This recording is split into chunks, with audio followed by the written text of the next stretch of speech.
नमस्कार दोस्तों, star IQ में आप सभी का स्वागत है। आशा करता हूं आप लोग बहुत अच्छे होंगे। मेरा नाम है सुनील। आज है 18 अगस्त और 18 अगस्त 2020 से बनने वाले कुछ महत्वपूर्ण क्वेश्चनों को हम लोग इस वीडियो के अंदर पढ़ने वाले हैं। आशा करता हूं आप लोग अच्छे होंगे और अगर आपने अभी तक स्टार आईक्यू यूट्यूब चैनल को सब्सक्राइब नहीं किया है तो चैनल को जल्दी से सब्सक्राइब कर लीजिएगा। मेरे द्वारा पढ़ाए गए सभी लेक्चर्स का पीडीएफ फाइल आपको स्टार आईक्यू पीडीएफ पे मिलेगा। ये टेलीग्राम चैनल है, स्टार आईक्यू क्विज के नाम से टेलीग्राम ग्रुप है। आप यहां पे भी मुझे फॉलो कर सकते हैं। आप मुझे फेसबुक और इंस्टाग्राम, मेरी ये जो आईडी है, यहां से भी फॉलो कर लीजिएगा।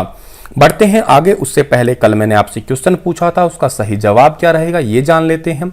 अलमटी बांध किस नदी पे स्थित है? तो इस क्वेश्चन का सही आंसर था कृष्णा नदी। ए ऑप्शन जो है इस क्वेश्चन का बिल्कुल ठीक था। और अलमटी बांध परियोजना उत्तरी कर्नाटक में कृष्णा नदी पर स्थित है। यह परियोजना 2005 में बनकर तैयार हुई थी। इतनी छोटी सी बात है जो कि आपको याद कर लेनी है।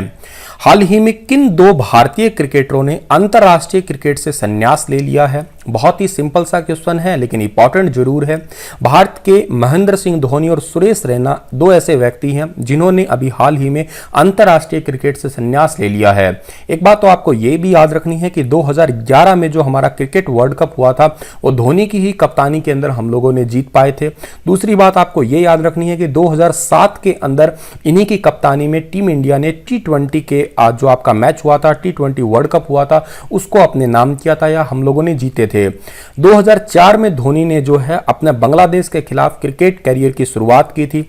सुरेश रैना ने अपने 16 साल का करियर के अंदर 18 टेस्ट मैच खेले हैं, 226 वनडे, 78 T20 मैच खेले हैं और इन्होंने तकरीबन 7000 से भी ज्यादा जो रन है वो बनाए हुए हैं। अगला क्वेश्चन हमारा क्या है कि यूपी सरकार ने किस कैबिनेट मंत्री एवं पूर्व क्रिकेटर का कोरोना के कारण निधन हो गया है? तो कोरोना के कारण निधन हुआ है जिनका नाम है चेतन चौहान। बी ऑप्शन जो है इस क्वेश्चन का हमारा बिल्कुल ठीक है। जो कि आपको फोटो में दिखाई दे रहे हैं यही है चेतन चौहान। ये वैसे 1969 से 1978 के बीच में टीम इंडिया के लिए खेले थे। 40 टेस्ट मैच खेल चुके हैं ये। 2084 रन बनाए थे इन्होंने और इनका सबसे बेस्ट स्कोर रहा था 97। 21 जुलाई 1947 को इनका जन्म हुआ था और ये बीजेपी के टिकट से 1991 में अमरोहा से चुनाव लड़े थे और वहां से ये सांसद भी रह चुके हैं। यूपी की बात आई है तो यूपी को आप मैप में देखिएगा। सबसे ज्यादा जनसंख्या किस राज्य की है? यूपी की ही है। यूपी की राजधानी क्या है? लखनऊ। अच्छा, लखनऊ किस नदी के किनारे है? लखनऊ गोमती नदी के किनारे है। और एक गोमती नदी के किनारे एक शहर और भी पड़ता है यूपी के अंदर जिसका नाम क्या है? जौनपुर शहर है। ये भी आप याद करिएगा। यूपी में भारत में सबसे ज्यादा गेहूं भी होती है। पूरे भारत का तकरीबन 35% गेहूं जो है वो यूपी में ही उत्पादित होता है। दूसरा जो है गन्ना भी भारत में सर्वाधिक कहां होता है? गन्ना भी सबसे ज्यादा यूपी में ही उत्पादित होता है। दूसरी बात हमें यह भी याद रखनी है कि यहां पे लोकसभा सीटें, राज्यसभा सीटें और विधानसभा सीटें तीनों की तीनों ही सबसे ज्यादा है। और गवर्नर का नाम क्या है? आनंदीबेन पटेल, जो कि ऑलरेडी एमपी की भी गवर्नर है। मुख्यमंत्री का नाम क्या है? योगी आदित्यनाथ। अगले क्वेश्चन की ओर बढ़ लेते हैं हम लोग। तो केंद्रीय मंत्री स्मृति ईरानी ने हाल ही में उत्कर्ष आंगनवाड़ी केंद्रों के तौर पर विकसित किए गए 151 आंगनवाड़ी केंद्रों के लिए वीडियो कॉन्फ्रेंसिंग के जरिए कौन सी एप्लीकेशन का उद्घाटन किया है? तो इस एप्लीकेशन का नाम है सखी ऐप। डी ऑप्शन जो है इस क्वेश्चन का हमारा ठीक है। इस एप्लीकेशन के माध्यम से होने क्या वाला है, जितने भी आंगनवाड़ी केंद्र हैं उनको दिशा निर्देश दिए जा सकते हैं और यहाँ पे जितने भी पढ़ने वाले बच्चे हैं उनको जो है ऑनलाइन एजुकेशन देने का भी काम होने वाला है। आने वाले टाइम में 500 और आंगनवाड़ी केंद्र खोलने का भी जो है वो निर्णय लिया गया है। अगला क्वेश्चन हमारा क्या है कि निम्न में से किस भारतीय क्रिकेटर को ई बाइक गो का ब्रांड एम्बेसडर नियुक्त किया गया है? ई बाइक गो का ब्रांड एम्बेसडर नियुक्त किया गया है हरभजन सिंह को। ए ऑप्शन जो है इस क्वेश्चन का हमारा वो बिल्कुल ठीक है। जो कि आपको फोटो में दिखाई दे रहे हैं यही है भारतीय क्रिकेटर हरभजन सिंह। और इनको जो ब्रांड एम्बेसडर बनाने का सीधा सा कारण क्या था? ताकि ई वाहन को अपनाने के लिए लोगों को प्रेरित किया जा सके। ये ई बाइक को कंपनी है, ये वर्तमान में मुंबई, बेंगलुरु, दिल्ली, अमृतसर, जयपुर, हैदराबाद में अपना काम कर रही है और आने वाले टाइम में पुणे और चेन्नई जैसे बड़े बड़े शहरों के अंदर भी अपने नए ऑफिस खोलने जा रही है। ब्रांड एम्बेसडर का मतलब क्या होता है सर? इसका सीधा सा मतलब होता है ताकि लोग जो है जिस चेहरे को पहचानते हैं उसको फॉलो भी करे। अगर ये ऐड करते हैं कि ई बाइक गो आप लोग गाड़ी वगैरह लीजिएगा तो लोग थोड़ा इनकी बात मानेंगे भी, क्योंकि इनको फॉलो करते हैं लोग, और ताकि लोग जो है ई वाहन को अपनाएं भी ज्यादा से ज्यादा और प्रदूषण को कम करें। अगला क्वेश्चन हमारा क्या है कि भारतीय रेलवे ने गरीब कल्याण रोजगार अभियान के तहत कितने राज्यों में रोजगार का सृजन किया है? तो रोजगार का सृजन किया है 6 राज्यों के अंदर। सी ऑप्शन जो है इस क्वेश्चन का हमारा वो बिल्कुल ठीक रहेगा। भारतीय रेलवे ने इस योजना के तहत 5 लाख से ज्यादा लोगों को जो है रोजगार दिए हैं। और ये 6 राज्य कौन कौन से हैं? यूपी है, बिहार है, झारखंड है, एमपी है, राजस्थान है, ओडिशा है। ये 6 वो राज्य हैं। इसके अंदर तकरीबन 165 योजनाएं चल रही है रेलवे को सुधारने के लिए, और उन्हीं 165 योजनाओं में इन लोगों को काम दिया गया है। और ये योजना तकरीबन इन 6 राज्यों के 116 जिलों में चलाई जा रही है। रेलवे का जिक्र हुआ है तो हमारे रेलवे मंत्री का नाम क्या है? पीयूष गोयल है। पहले रेल मंत्री का नाम आसिफ अली, लेकिन स्वतंत्र भारत के पहले रेल मंत्री का नाम क्या है? जॉन मथाई था। और आपको याद रखना है कि रेलवे डे कब मनाया जाता है? 16 अप्रैल को मनाया जाता है, ठीक है, क्योंकि 16 अप्रैल को मुंबई से लेकर ठाणे के बीच में पहली ट्रेन चली थी। दूसरी बात आपको क्या याद रखनी है? जो हमारा रेलवे के अंदर एक सबसे तेज चलने वाली ट्रेन है उसका नाम क्या है? वंदे भारत एक्सप्रेस ट्रेन है, जो कि 100% इलेक्ट्रिक है, बिना इंजन वाली ट्रेन है। बिना इंजन वाली का मतलब है कि उसके अंदर सेपरेट हर एक डिब्बे के अंदर जो है वो पावर दी गई है, लाइक एज मेट्रो। अगला क्वेश्चन हम लोग पढ़ लेते हैं। ताइवान ने हाल ही में किस देश से नवीनतम 66 F-16 जेट खरीदने के लिए समझौते पे हस्ताक्षर किया है? तो 66 F-16 जेट खरीदने के लिए समझौते पे हस्ताक्षर किया है अमेरिका के साथ में। डी ऑप्शन जो है इस क्वेश्चन का हमारा वो बिल्कुल ठीक रहेगा। और ये F-16 जब भी नाम आता है तो आपको पाकिस्तान का चेहरा भी याद आ ही जाएगा, क्योंकि पाकिस्तान के पास में भी F-16 है। और हमारे भारत के पास में अभी रिसेंटली जो है 5 राफेल आए थे, लेकिन राफेल जितना तो मजबूत नहीं कहूंगा मैं, लेकिन कम भी नहीं कहूंगा, बहुत अच्छा है, नई टेक्नोलॉजी इसके पास में है। वैसे 1992 के बाद में अमेरिका से पहली ताइवान की खरीद है। अमेरिका और चीन के बीच में आने वाले टाइम में बहुत ज़्यादा डिस्टर्बेंस होने वाली है, उसी वजह से पहले ही ताइवान जो है अपने आप को सतर्क रहना या करवाना चाह रहा है। अगले आने वाले 10 साल के अंदर जो है तकरीबन $62 अरब के आपके 16 विमान और बनने वाले हैं। ये अमेरिका की एक लड़ाकू विमान निर्माता कंपनी है जिसका नाम है लॉकहीड मार्टिन। ये बना रही है ये F-16 विमान, और इनकी लागत जो है 16 विमानों की लागत तकरीबन $62 अरब हो जाने वाली है।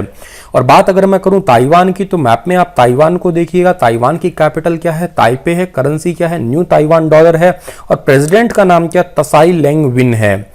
और अमेरिका का जिक्र किया जाए तो अमेरिका के राष्ट्रपति डोनाल्ड ट्रंप है। अमेरिका की संसद का नाम कांग्रेस है। अमेरिका की करेंसी अमेरिकी डॉलर है। और अमेरिका के राष्ट्रपति डोनाल्ड ट्रंप आपको मैं बता ही चुका हूं, राजधानी Washington DC. Our only home a climate appeal to the world, ये किताब किसने लिखी है? तो our only home a climate appeal to the world, ये किताब लिखी है दलाई लामा ने। डी ऑप्शन जो है इस क्वेश्चन का हमारा वो बिल्कुल ठीक है। और अगली बात क्या है हमारी यहाँ पे सीखने वाली इंपॉर्टेंट बात क्या कि दलाई लामा जो है ये तिब्बती बौद्धों के आध्यात्मिक नेता हैं, और ये 14वें दलाई लामा हैं। इन्हें 1989 के अंदर नोबेल शांति पुरस्कार से सम्मानित किया गया था। और दलाई लामा ने जलवायु परिवर्तन पे हो रहे जितना भी चेंजेस हो रहा है, किस वजह से चेंजेस हो रहा है, उसके लिए ये किताब जो है वो लिखी है। अगला क्वेश्चन क्या है हमारा? मारिटानिया के नए प्रधानमंत्री के रूप में किसे नियुक्त किया गया है? मारिटानिया के नए प्रधानमंत्री के रूप में नियुक्त किया गया है मोहम्मद औलाद बिलाल। बी ऑप्शन सही है इस क्वेश्चन का हमारा, मोहम्मद औलाद बिलाल। नाम तो देखो, ये देख लो औलाद, ठीक है, ये है औलाद। अच्छा, ये औलाद जो है बने हैं मारिटानिया के नए प्रधानमंत्री। तो मारिटानिया की राजधानी क्या है? नवाकशोट है। धर्म क्या है यहाँ का? इस्लाम है। करेंसी क्या है? ओगुइया है, ओगुइया, ठीक है। तो आप थोड़े ये याद कर लेना, 4-5 बार पढ़ोगे तो आपको याद रह जाएगा। ओगुइया जो है यहाँ की करेंसी है, और राजधानी नवाकशोट है। धर्म क्या है यहाँ का? इस्लाम है। और पॉपुलेशन कितनी है यहाँ की? 44 लाख जो है वो पॉपुलेशन है। अगला क्वेश्चन हमारा क्या है कि 16 अगस्त को किस राज्य या केंद्र शासित प्रदेश ने डे जूर दिवस की 59वीं वर्षगांठ मनाई है? तो 59वीं वर्षगांठ जो है वो मनाई है पुदुचेरी ने। ये भारत का एक केंद्र शासित प्रदेश है। ए ऑप्शन जो है इस क्वेश्चन का हमारा वो बिल्कुल ठीक है। पुदुचेरी के जो मुख्यमंत्री है उनका नाम क्या है? पीवी नारायण सामी, जो कि आपको फोटो में दिखाई दे रहे हैं। अब आपका सीधा सा डाउट आया, सर पुदुचेरी के मुख्यमंत्री कैसे हो सकते हैं, क्योंकि ये तो एक केंद्र शासित प्रदेश है। तो देखिएगा, भारत के 2 ऐसे केंद्र शासित प्रदेश हैं, एक तो दिल्ली और एक पुदुचेरी, जिनके मुख्यमंत्री है। बाकी सभी के उपराज्यपाल काम कर रहे हैं, क्योंकि यहाँ की जनसंख्या थोड़ी ज्यादा है बाकी केंद्र शासित प्रदेश के मुकाबले। पुदुचेरी के उपराज्यपाल का नाम भारत की पहली महिला आईपीएस जिनका नाम है किरण बेदी है। पुदुचेरी भारत के अंदर जो है 3 अलग अलग राज्यों के अंदर है और 4 इसके जो है आपके क्षेत्र हैं या जिले हैं। जैसे यनम जो है ये आंध्र प्रदेश में है, पुदुचेरी और कराईकल जो है ये तमिलनाडु में है और माहे जो है ये केरला के अंदर स्थित है। अगर पुदुचेरी का आप मुझसे इतिहास पूछते हैं, हिस्ट्री क्या रही है इसकी, तो 18 अक्टूबर 1954 को एक जनमत संग्रह के आधार पे ये स्वतंत्र हुआ था। वैसे इसके लिए एक संधि हुई थी और जो जनमत संग्रह के लिए काफी सारे प्रतिनिधियों ने भाग लिया था, तकरीबन 178 लोगों ने भाग लिया था, प्रतिनिधियों ने भाग लिया था। 170 लोगों ने तो यही कहा था कि ये फ्रांसीसियों के अधीन आता है तो इसे जो है भारत के अंदर ही विलय कर दिया जाए, लेकिन 8 ऐसे हरामखोर थे जिन्होंने कहा कि इसे भारत के अंदर विलय ना किया जाए। लेकिन जो वही बात है, जिसकी लाठी उसी की भैंस होती है, जो ज़्यादा वोट है उसी की तो बात जो है वो मानी जाएगी। अगला क्वेश्चन हमारा है कि नीति आयोग ने निम्नलिखित में से किसके साथ स्कूली छात्रों के लिए आर्टिफिशियल इंटेलिजेंस आधारित मॉड्यूल लॉन्च किया है। तो एआई आधारित मॉड्यूल लॉन्च किया है नेस्कॉम ने। डी ऑप्शन सही है इस क्वेश्चन का हमारा, ताकि बच्चों को जो है नई टेक्नोलॉजी से पढ़ाई करवाई जा सके और नई चीज़ों से जो है अवगत करवाया जा सके, और ये इनोवेशन के माध्यम से जो है बच्चों का विकास किया जाएगा, कोडिंग वगैरह सिखाई जाएगी। नीति आयोग का फुल फॉर्म है national institution for transforming India, स्थापना 1 जनवरी 2015 को, हेडक्वार्टर न्यू दिल्ली में। चेयरपर्सन का नाम क्या है, नरेंद्र मोदी। सीईओ का नाम क्या है, अमिताभ कांत है और यहाँ के राजीव कुमार जो है वो उपाध्यक्ष है। पहले उपाध्यक्ष का नाम अरविंद पनगड़िया। नास्कॉम जो है इसके चेयरपर्सन का नाम केशव आर मुरुगेश है। हेडक्वार्टर कहाँ पे है, न्यू दिल्ली में। स्थापना कब हुई थी, 1 मार्च 1988 को हुई थी। नंदन नीलकनी जो है इसके फाउंडर्स हैं, ये भी आप याद कर सकते हैं। इसी के साथ ये लेक्चर तो समाप्त होता है, पर आप लोगों के लिए क्वेश्चन क्या है कि निम्नलिखित में से कौन सा पुरस्कार के बिड़ला फाउंडेशन द्वारा हिंदी में श्रेष्ठ कार्यों के लिए दिया जाता है। ए ऑप्शन है आचार्य तुलसी सम्मान, बी ऑप्शन व्यास सम्मान, सी ऑप्शन सरस्वती सम्मान, डी ऑप्शन राजहंस सम्मान। विस्तार से बताइएगा जो भी आपका आंसर है। बस इतना ही था आज का लेक्चर। धन्यवाद।